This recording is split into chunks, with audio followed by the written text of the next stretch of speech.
opinião vai ser muito maior do que da inteligência artificial, que daqui a pouco capota, né? Porque até agora não deu nenhum, né? Bom, já tem os caras da Amazon, acho que é da Amazon, demitindo uma galera. 36 mil. Além da Hyundai. Mas você sabe por que eles estão demitindo?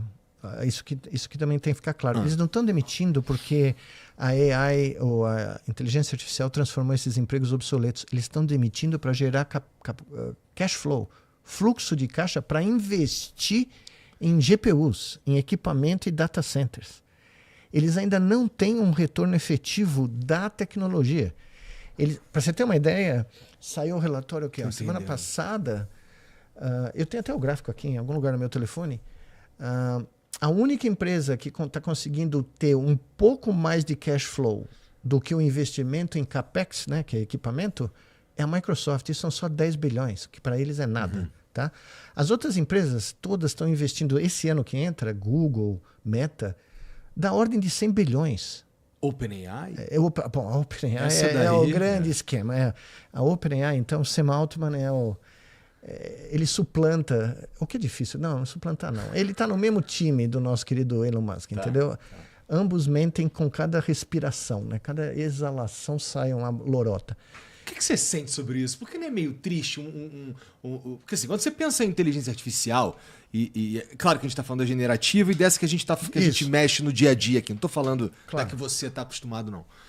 Essa inteligência artificial, quando ela ajuda muita gente em muitas coisas, especialmente quando as pessoas sabem o que fazer com ela. O problema, nesse caso, é que a gente tem um cara que é a face da principal empresa de inteligência artificial, e ele tem, além de fazer algumas coisas questionáveis, quando você vai olhar legal, tu ainda, se você for tentar entender o modelo de negócio da OpenAI, ele não existe. Deixa eu tentar ser brando. Ele é criativo, né? Sabe qual é o apelido dele? Não na mídia como um todo, mas no meio. Scam Altman. Puta, cara. Pra quem não sabe, scam é golpe. É golpe. Então, veja, esse é o apelido que você vê em todo lugar quando contam Porque não faz o menor sentido, entendeu? Tanto é que é muito engraçado, porque uma entrevista alguns meses, um ano atrás, ele falou assim, não, o ChatGPT jamais vai ter anúncio, porque colocar anúncio pago no ChatGPT é assumir que o nosso business plan não funcionou. O cara dá uma entrevista agora no final de dezembro dizendo que vai pôr anúncio no ChatGPT. O business plan não funcionou. O business plan não funcionou. Então não é... Veja, é o que eu sempre falo, eu acompanho essa área desde os anos 80. Tá? E ontem alguém falou no X, lá no Twitter, algo que eu sempre quis postar e eu nunca postei, mas esse cientista postou até que enfim. O cara falou, veja, são 70 anos, desde 1956, quando tem a conferência de Dartmouth, que cria toda a área, que os caras fazem a mesma coisa. Eles inflam a expectativa e anos depois eles decepcionam e o troço vai para eles chamam de winter. The Artificial Intelligence Winter. É quando o dinheiro some, todos os investidores perderam tudo, os caras percebem que não vai funcionar. A minha primeira viagem internacional, em 86, eu fui para a Holanda, na Free University, lá em Amsterdã, para aprender MUMPS, que era uma linguagem... Eu já tinha aprendido Prolog e já tinha aprendido Lisp, porque eu vi uma conferência do Marvin Minsky aqui, que é outro que enganou metade do mundo, inclusive eu, dizendo, não, isso é o futuro. Qualquer jovem que está na pós-graduação tem que saber programar nessas linguagens. Foi o meu amigo John McCarthy que criou o Lisp e tal. Falei, bom, tem que aprender. Fui lá e aprendi. Só que aí apareceu uma linguagem que ia ser específica para medicina. Na Holanda, meu pai gastou uma fortuna. Passei um mês na Holanda. Aprendi.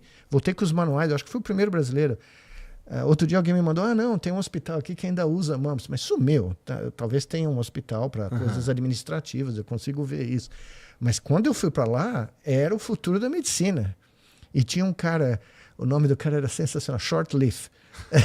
Eu chamava ele de Short Life, na Stanford, que dizia, não, os expert systems baseados em regras, tipo, se alguma coisa acontecer, then, então, entendeu? Eles faziam milhares dessas listas, chamavam-se expert system, e esse Edward Shortleaf dizia que isso ia substituir a medicina, que não ia ter mais médico. Isso em 86, tá? Eu tenho os livros dele até hoje. Não deu em nada. Tanto é que os Expert Systems morreram, né? O Marvin Minsky, tudo que ele prometeu para o Japão, para os Estados Unidos, no MIT Media Lab, foi tudo pro vinagre. E surgiram as redes neurais artificiais, que já existiam desde os anos 50, mas o Deep Learning, né? O método do cara, o Jeffrey Hinton, tomou conta da área e todo mundo achou que ia ser a revolução e bateu na parede agora. O ano passado foi o ano onde tudo isso bateu no muro. Né? Tu acha que o que está estragando a pesquisa e o desenvolvimento da inteligência é a grana? É a grana, não há a mínima dúvida, porque isso não é esquisito, porque não é a grana que habilita? Não, a grana devia financiar o avanço da pesquisa, mas o problema é o seguinte, quando você tem um cara da OpenAI, um Elon Musk da vida, o que os caras precisam? Eles precisam aumentar o valuation da sua empresa. Por exemplo, o que o Elon Musk está fazendo, fundindo. Primeiro ele fundiu o Twitter com a XAI, né, que é dele, que é a empresa de inteligência artificial. Uhum. Os dois perdendo dinheiro, mas o Twitter perdendo uma fortuna, ele fundiu. Agora ele vai fundir as duas com a SpaceX. E quer fazer um IPO, né, no mercado americano de mais de 1 trilhão, 1,5 trilhão. Só que o SpaceX hoje, de onde vem a maior fonte de renda do SpaceX? Governo americano. Primeiro são os grants, os contratos, perdão. Uhum. Mas a segunda é o Starlink. É um serviço de provedor de internet, que ele não ganha 1 bilhão por ano, que é dinheiro de pinga para o que nós estamos falando aqui. Tá? Para uma empresa que quer valer 1,5 trilhão, 1 bilhão é 1000 vezes menos. Tá? Então hoje um analista falando na TV americana falou, eu não consigo entender como nós vamos fazer um valuation desse valor para uma empresa que não tem fonte de renda fora a grana pública e fora, porque ele não entrega nada, ele não foi para Marte, ele não vai para a Lua, não tem nada que a SpaceX... Ele explode foguete a 100 milhões por cabeça, né? Por foguetinho explode, custa 150 milhões de dólares. Então, caiu a façada, entendeu? Caiu a... E para piorar, ele está na lista lá do homem. Então, né? Ou seja, o Lex Luthor era professor de primário, né? Do jardim da infância comparado com o cara. Pô, tô vendo